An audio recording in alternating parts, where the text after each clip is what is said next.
The following video contains spoilers. We suggest watching the episodes alone in the dark. Crappy Halloween, Wolfpack. Catastrophe here, feeling barking mad. It's not easy turning your back against the greatest of shows or dissing lamewad fails of a classic gem, but it can't be ignored when you eventually dig up a bad story. In our celebration of Goosebumps' new revival, we talked about some bad spooky tales this Shocktober. But don't worry, we saved the frickin' worst for frickin' last. R.L. Stine's greatest failure, the barking ghost.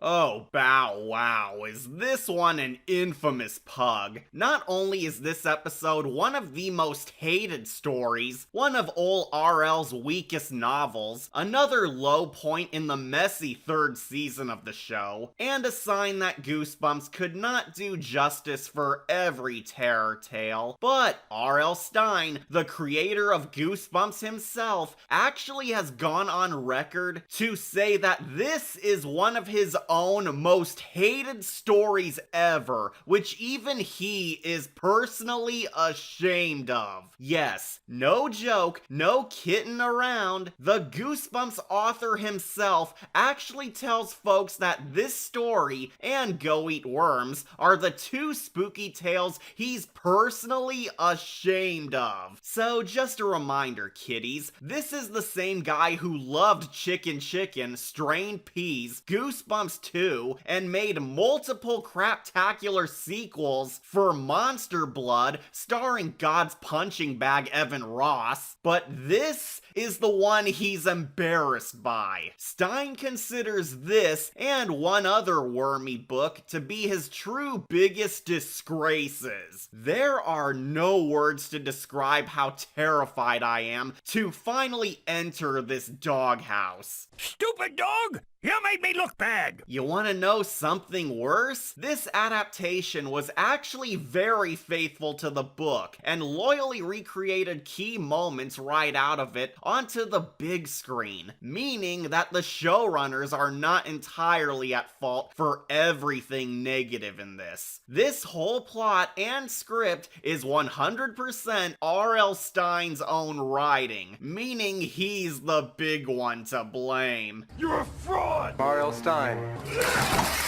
This is depressing, but you folks deserve a scary Halloween, so we're going to give it to you no matter what. We're only scaring you all in a different way, with a bad Goosebumps. Stupid dog! Exactly like Strained Peas, there's an infamous rep haunting this title. Book fans hated the original novel, but show fans also united in the hate thanks to a lamer episode. I rarely hear anyone ever defend this tale unironically as another good entry or some unsung gem that held any worth underneath. I'm not even sure if there are genuine barking ghost fans, because it is not often spoken about highly. As you can guess, this is a scary story starring ghost dogs haunting a spooky forest, with kid detectives solving the case. A genuinely cool idea, yet it amazingly falls apart thanks to poor breeding. The Barking Ghost was a terrible book, full of never-ending padding, pointless scenes, annoying fake-outs, undercooked villains, idiot characters, a total mess of a plot, and sadly, a severe lack of scares. Once again, I'll give the show staff some credit, as the small changes they add for the adaptation were a decent attempt to try to salvage this story, and expand upon the weaker elements in order to make it better. I salute you, showrunners, since this is no easy task, but at the same time, I also pity them, because this was a Hercules-level task. And at this point, the horror legends Billy Brown and Dan Angel quit the show, meaning that their hard work was still in trouble. We're screwed! Nevertheless, we shall give it a chance and see what, when, where, why, and how this tale went wrong. Or even if the showrunners did succeed in bringing any light within this darkness.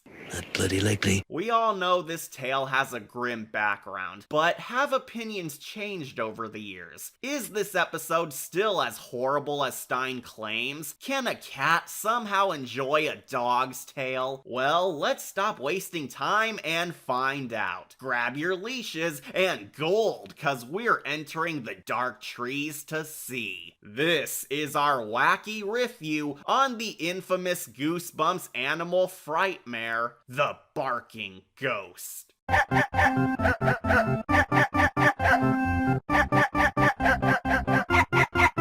So, our episode opens up on a dark, scary night, which is quickly ruined by a goofy comedy duo. I can't go any further. My lungs are gonna burst. And I hate it already. Like, wow, that was fast. We meet a pair of wacky, evil pirates who are on the lam, dodging those pesky hunting dogs as they try hiding their loot. However, we also experience this episode's colossal weak spot: massive mood whiplash. Both the novel and the episode utterly fail to balance out a proper tone for the narrative, as it tries to be both a dark, scary, haunted woods epic, but also wants to be a zany goofball comedy galore. Yeah, get used to those weird, awkward, funny sound effects, kids, since this episode overdoses on them.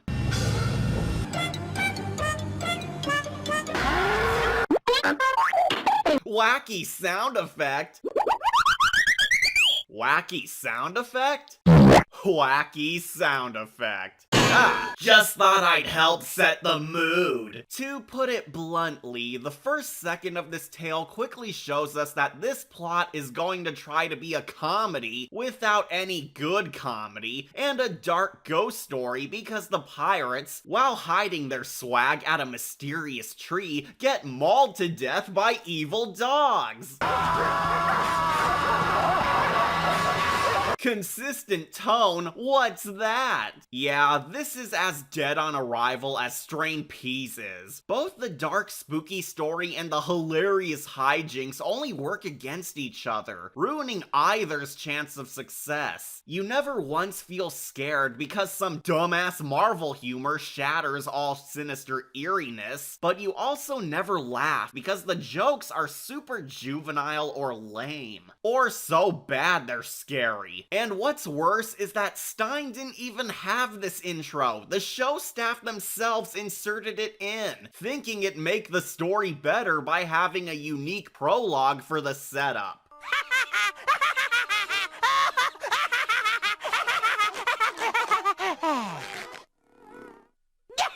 Like I said, the dynamic dunderheads hide at this ominous tree, but die, hinting that this'll lead to something later. Flash forward to present day, where we meet our actual main character, Cooper Holmes, played by the lil brother from Night of the Living Dummy 3, which only makes me depressed because this kid can not only act perfectly fine, but went from starring on one of the best Goosebumps stories to ending on R.L. Stine's worst one. While the show usually has lesser child acting, I actually think Cooper's actor isn't too shabby. Plus his paw's Dr. Deep, so we got some actors who at least care to have fun. We gained some decent acting, minus a few awkward takes, but the cast does alright for the most part. The only issues they have is that they never get real time to shine, as the plot is a cluster cluck. The Holmes fam is, of course, a new family moving moving in at the ghost town, who are in for the haunt of their life. Yawn, snore, we've seen it before. Stine's formula is at its super laziest here, as not only has he done this setup numerous times, but the Holmes family is plain boring. Cooper Holmes might be the textbook example of a generic Goosebumps protagonist. For real, there is nothing interesting or unique about him, and even his own adventure doesn't make you remember him. He's just an average kid who no one understands, but is afraid of everything. Gee whiz, never seen that before.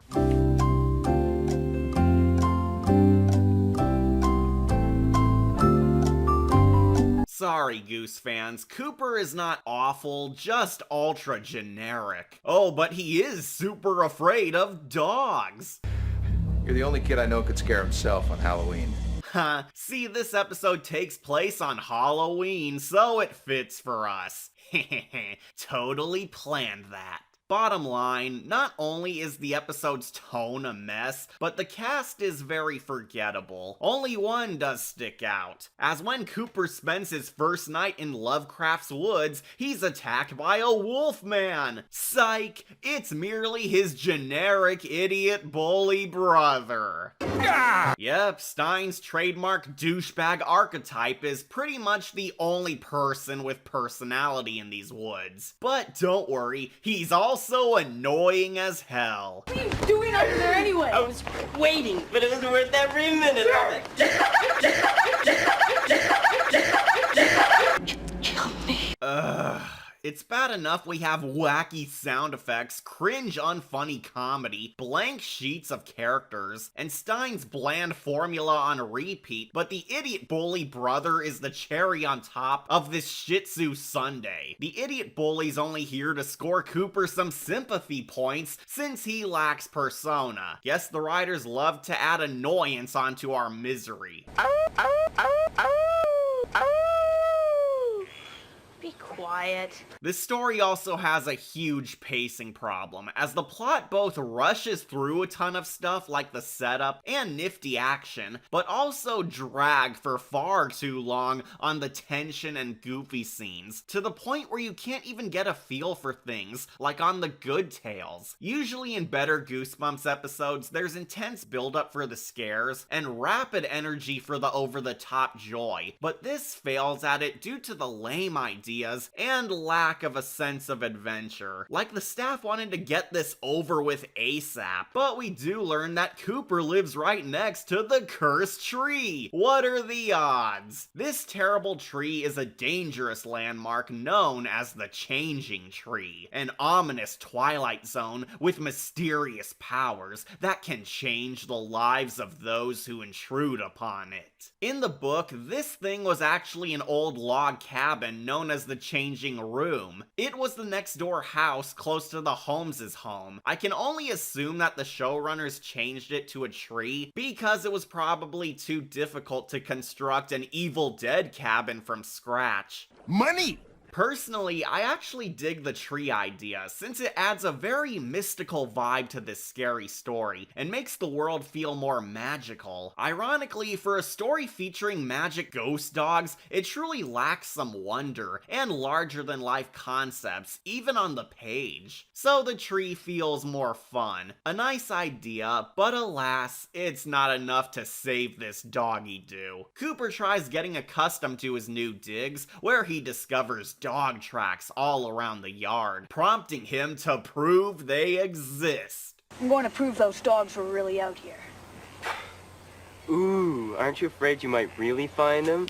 I can't believe I'm saying this, but the idiot bully has a point. Why are you hunting for wild dogs? Exactly what do you plan to do if you do find them? Oh man, I was right. There are killer dogs nearby. Hope I don't get killed. Cooper doesn't really have a reason to hunt for wild dogs because he's a dunce with no endgame. Are you some kind of moron? It does not help that we get some bizarrely unscary atmosphere, with Coop scouring the forest for dogs since the music kills any fear. The forest lacks major dread. Unlike Fever Swamp, you never feel as if it's a deadly area hiding ghoulies about. It's just a normal forest with one magic tree. Lame. There is one pretty decent scene where our boy strikes pirate gold lost in the creek before getting jump scared by a dog reflection. Yep, ghost dogs are here and play chase, but the editing is so weird and confusing that you are far from disturbed.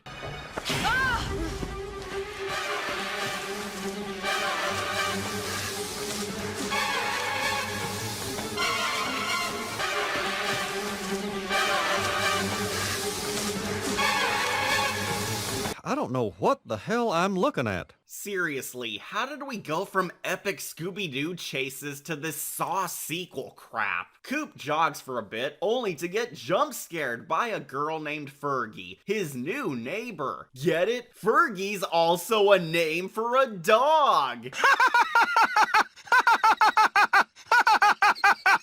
She's a pretty nice girl, but much like Coop, she too is very meh as a character. I was kinda hoping they'd share an Alex and Hannah dynamic, but instead we get a repeat of Zachy and his girlfriend's mediocre kid detectives. To add more bad to these characters, Fergie's actress is not very good when she has to act scared or shocked. It's nothing you said. It's what I saw with my own eyes.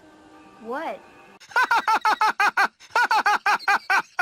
Yeah, she's not an iconic Goosebumps hero, and it says a lot that most fans forget she's even a big part in this. Fergie acts eerie around Cooper as she warns him of spooky stuff happening at his pad. The last family that lived in your house?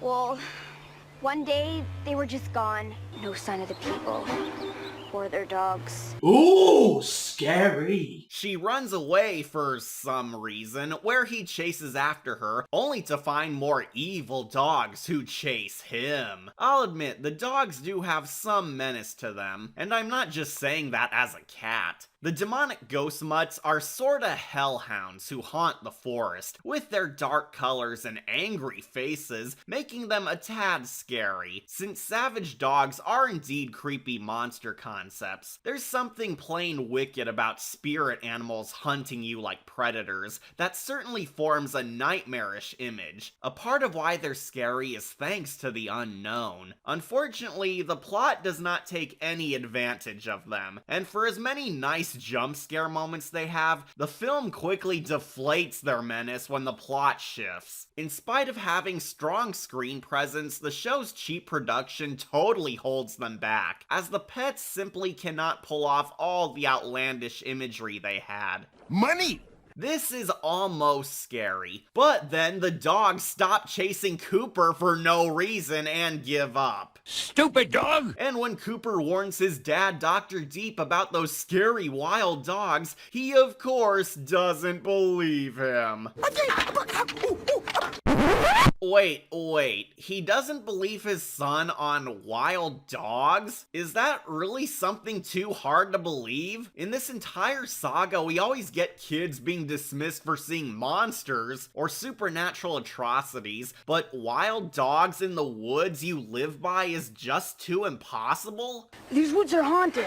Look, Cooper, I know when you're walking alone in the woods, it's easy to start seeing things, especially with your imagination. What? This has more force than Star Wars. Big shock, the dogs break into the house at night, where after some eerie buildup, those mutts do something evil. They ruin the kitchen.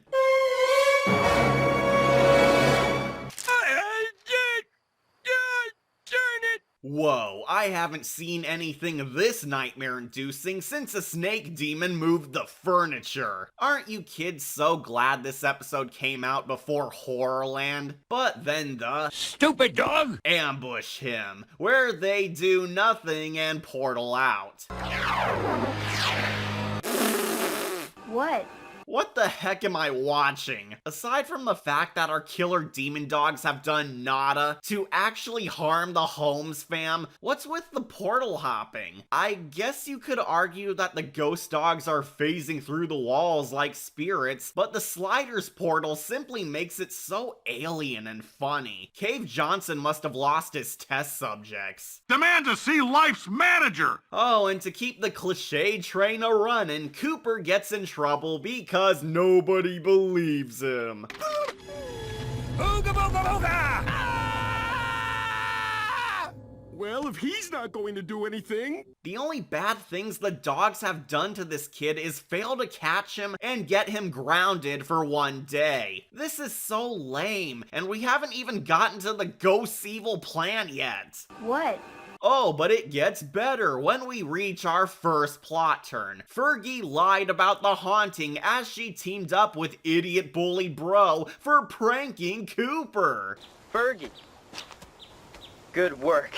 Fucking bitch. However, Fergie has a change of heart and regrets it, apologizing to the kid, where he rather easily forgives her and they become besties. I'm sorry. I didn't mean to scare you. I didn't think telling you people died in your house would traumatize you. I'm stupid. Holy crap, I love you.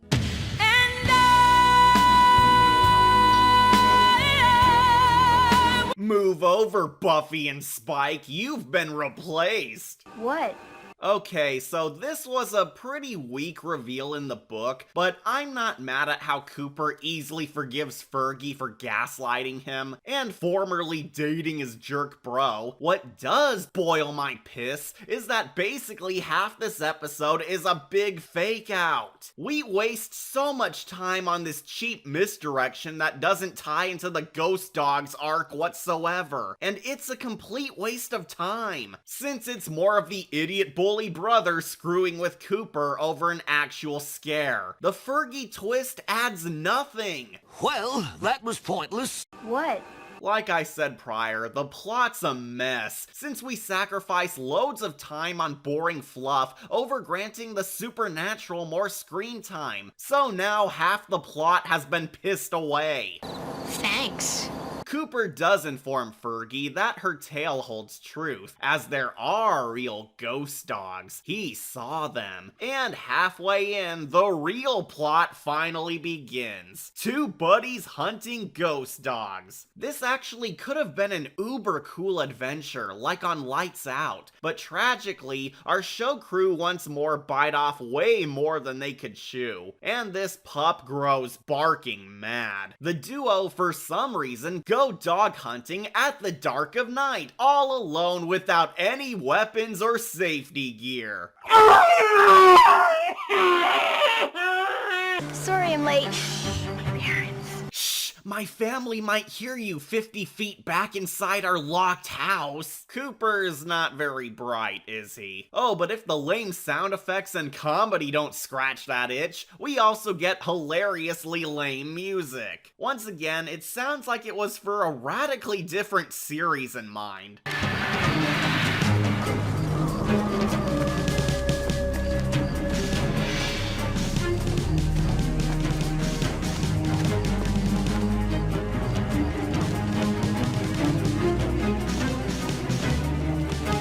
Surprise! Turns out hunting animals with no weapons was a dumb idea as they enter a dogfight. And it's hilariously awful. Get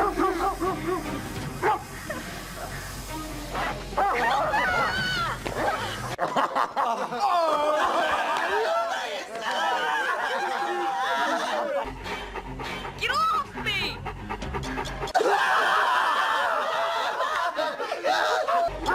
Get away!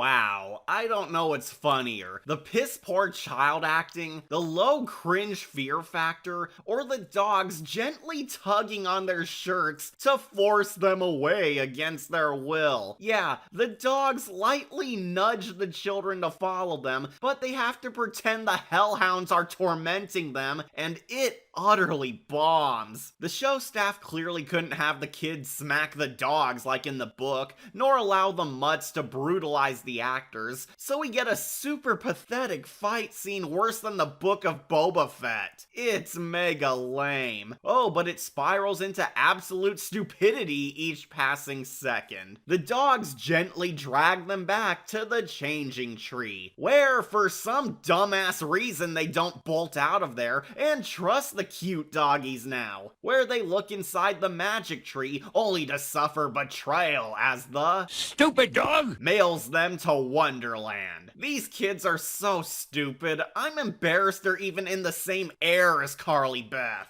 The dogs follow them in, where they shift into wicked demon forms to speak with the two. Now I'll admit, this is almost a wicked scary design. I love the shadowy hellhounds with piercing glow-in-the-dark eyes, speaking in raspy vocals. This nearly made the Stupid dog! super cool. Unfortunately, this illusion is instantly soiled each time we cut to an angle behind the dogs, exposing them as cute little puppies, so now we're not afraid of them. Don't! You almost had it, episode. You had this epic image of demonic shadow dogs, then kill it by showing behind the curtain. This isn't scary, it's adorable.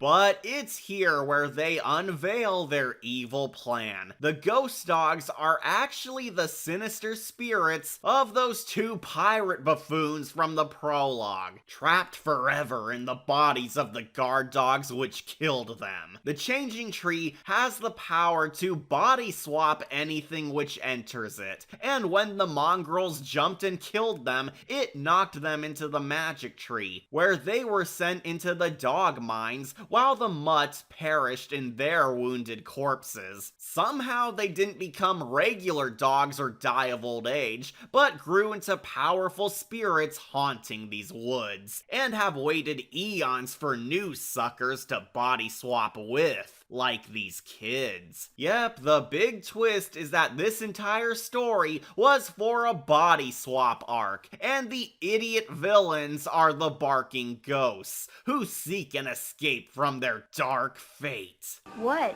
Believe it or not, this elaborate backstory was not in the book. Stine's novel was so bad that he actually gave the ghost dogs less character or motive than this. In the literature, the ghost dogs were random-ass people who lived at the changing house, who somehow became ghosts when dogs entered the magic building, and spent endless centuries haunting the woods to trick somebody to switch with them. They had zero backstory, no persona beyond evil, and didn't even have names. Total flat characters. The episode actually gives the monsters a backstory. They're the banditos who seek to live again after suffering from their own greed, and were simply trying to force the kids into a trap. This is almost a super cool concept, but it's not well written, is super confusing, and raises so many questions. So, the ghost dogs aren't ghosts. They're regular dogs who got possessed by human ghosts and can live forever? Why do they want to become human again? It seems like they have superpowers like immortality, ghost skills, and portal hopping. And also, what's their plan after they do regain human life? They're two old criminals in modern day, so where do you go from there? And if you could talk this whole time, why didn't you just speak with the kids to trick them instead of acting like monsters? Oh no, I've gone cross-eyed.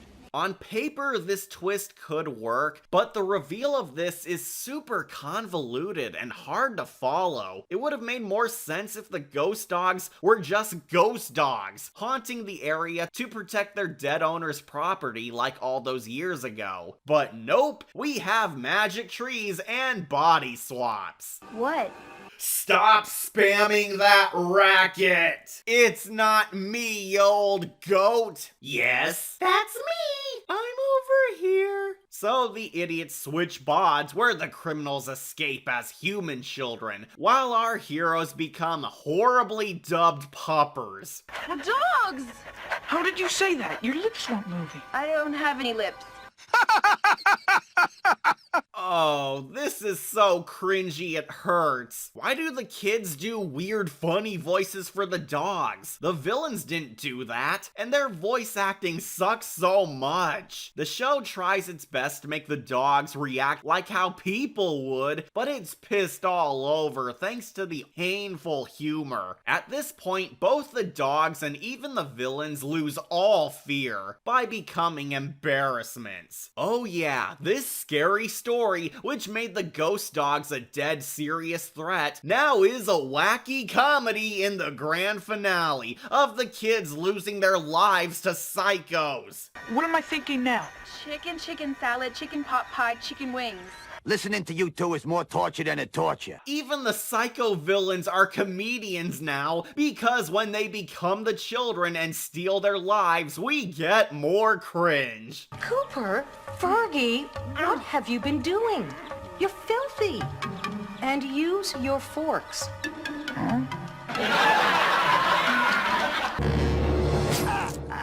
This is painful. Why the hell do the possessed kids now look like crackhead hobos? You could argue that it's to show how the evil souls are controlling them and whatnot, but the dogs don't appear like Cooper or Fergie at all, so it makes no sense. Any dignity these monsters had is flushed down the crapper, and you no longer fear them. These villains are so lame, and after the entire episode tried to make us scared of them, they're now suddenly goofy comedy baddies who should make you laugh, but you're only scared of how horrifying the humor is.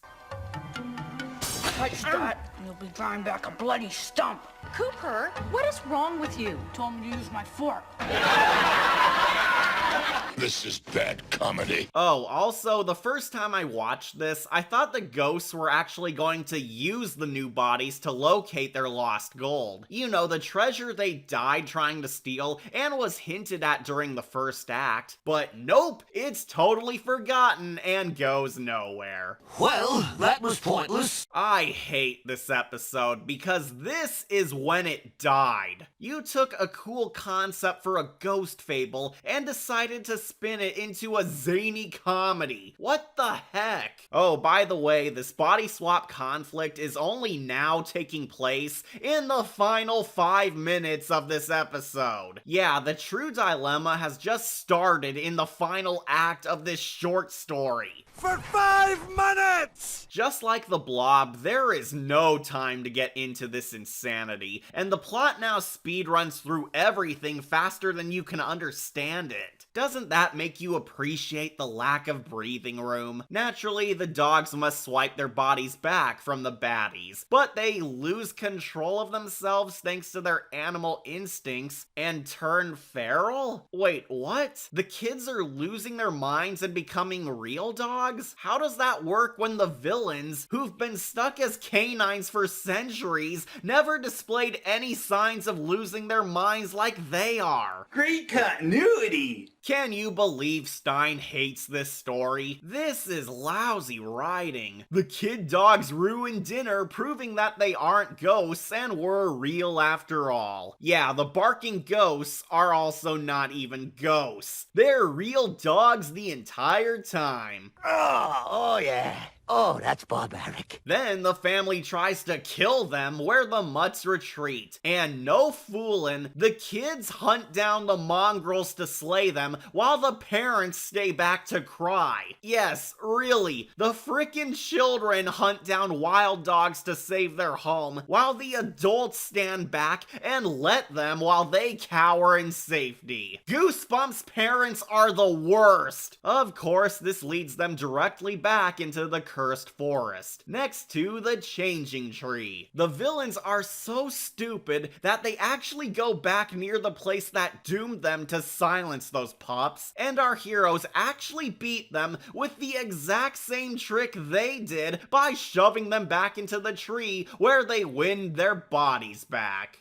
Lame. Yes, really. The crackhead bandits are so moronic they fall for their own trick and lose because of their own foolishness. They see it's the tree and go for it anyway. These bad guys suck. They didn't even wear their new bodies for one day and they already lost them back to children. Shortest evil reign ever. Oh, and with zero explanation whatsoever, the two bandit souls somehow vanish as the kids step out in their own bodies again. Wait, what happened to them? Are they dead? Are the ghost dogs haunting the woods again? Are they trapped in the tree forever? Where are they? The world may never know. The show gives such little crap, it makes me glad it got cancelled. This is no longer just Stine's messy writing, even the studio doesn't care. But that's it. That is really our finale. The kids are alive, they won back their bods, the ghosts are gone, and they all live crappily ever after until the ghost dogs try a new plan. But we get our twit ending. This is the last major change, as the book and episode have slightly different finales. On the page, after successfully stopping the wicked spirits by kicking them out of their bodies, Fergie and Cooper accidentally lose their bodies again to a pair of chipmunks, where the critters run away confused in their human skins, while our dynamic dunderheads are stuck in chipmunk eyes. It's a rather mean-spirited joke ending because R.L. Stine loves tormenting children. However, the episode alters this to the idiot bully bro turning into a chipmunk, because he was knocked into the tree as well. Yeah, the crew tried to improve this closer by giving the douche bro his comeuppance, as he gets punished in the conclusion, getting his karma as nobody cares he's gone, and the kids raise no questions over it. I was going to grant it a point, but like everything else, it's instantly ruined, as they give him a Goosebumps chipmunk theme song. Yes, a Chipmunks theme song. It's so dumb. Hey, Cooper, you weasel. Don't leave me here. What am I gonna do? You gotta help me, Cooper. This isn't funny anymore. And the melody. Pretty cool, huh?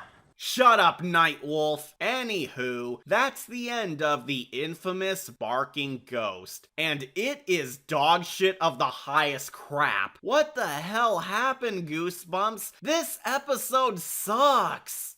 How did this amazing series slip downhill so fast? It's not just a bad book, it's an impressively bile fail bomb. It was one thing to read these stupid shenanigans in the novel, but boy howdy is it another level of cringe, seeing it in motion on film. R.L. Stine's scripture of this was already weak, but the show somehow made it far worse than it was before. What makes it so bad is that everything went absolutely wrong. The plot, while faithful to the book, carries on all its bad qualities. There are so many scenes that go nowhere, plot points that amount to nothing, annoying fluff, the most unfunny comedy since Disaster Movie, boring as heck atmosphere, idiot characters galore, no good scares, awkward pacing that's both rushed and slow, garbage tier writing, no fun involving the villainous mutts, lazy cliches, lazier effects, and worst of all, this is so empty. It's a soulless nothing of an adventure that leaves you feeling unfulfilled, not scared, not laughing and not even entertained. When you're not aggravated or cringing, this episode leaves you feeling so unsatisfied and let down that you question how this hit show failed at even giving you something to remember. I think it's very clear that R.L. Stine had way too many ideas and directions to take this tale in, but he couldn't decide what was important or what to do with them, since there's a lot of content here, but zero finality or proper plot structure tying them all together. Around this time, R.L. Stine was being forced to pump out multiple Goosebumps books so the show could spin them into episodes, which is a terrible method as it puts too much strain on the artist, with this tale being a prime example of how you can't rush creativity. It has the typical Goosebumps formula and cliches we've seen before, but the story just isn't well developed or fine-tuned, resulting in it feeling like a total mess with unfinished ideas. A few of these concepts are not totally worthless, but Stine needed to stick to some and not all. Even with the changes and budget limitations, the show could not salvage this story, as it was already a disaster with zero quality. The adaptation has much less fear than in the book. It's not scary in the slightest. The mid-child acting doesn't convey any tension. The dogs are not fully utilized as good villains. The twist villains are stupid beyond belief and not menacing when they become dirty kids. None of the scenes are memorable, and the ultimate endgame of the body swap is cut way too short to even get invested in, as we reached the finale as soon as the darkest hour began. The tonal inconsistency also torpedoed any emotion to feel about it, as we're constantly leaping from a wacky comedy to a dark, edgy ghost story, but both are executed poorly. As much bad as R.L. Stine played in this, the showrunners are not entirely free of criticism, as they added their own stupidity into this too by injecting even more cringy comedy that doesn't make you laugh, stretching out the pointless scenes, relying on jump scares a lot, and improperly pacing their own climax. I'm honestly shocked at how the show somehow made this tale worse than before. These guys saved The Haunted Mask 2 and Perfect School, but couldn't perform a miracle. Admittedly, it was a valiant effort of the showrunners to try and salvage one of Stine's most infamous bombs into something decent, but when you're working with nothing but crap, you shouldn't be surprised when the end result is still crap. R.L. Stine considers this one of his worst stories ever, yet I think he was way too nice about that quote, because this sure was rough.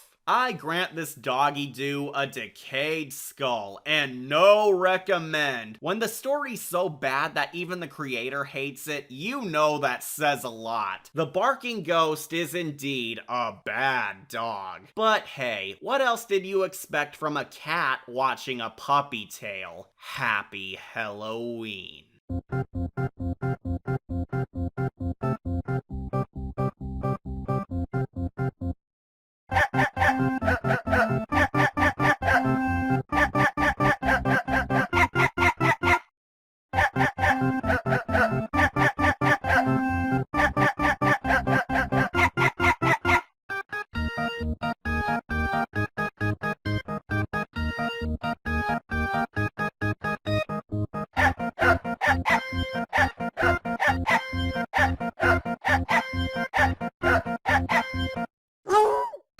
Chicken salad, chicken pot pie, chicken wings.